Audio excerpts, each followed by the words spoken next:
You've known President Clinton for a long time. He's the one who nominated you and appointed you to U.S. Attorney for the Eastern District in 1999.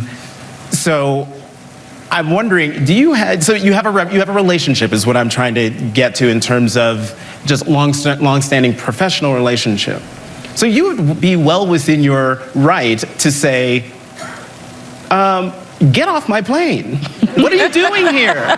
Do you regret not telling the former president of the United States to leave the premises? So, well, look, as I've said, I may have viewed it in a certain light, but the issue is, how does it impact the work that I do and the work that the Department of Justice does? And I certainly wouldn't do it again.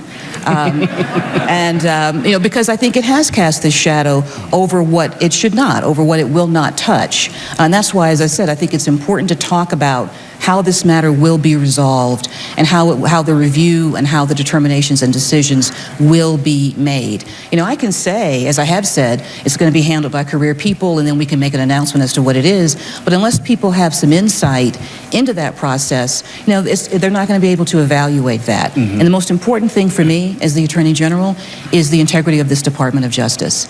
And the fact that the meeting that I had is now casting a shadow over how people are going to view that work is something that I take seriously and deeply and painfully.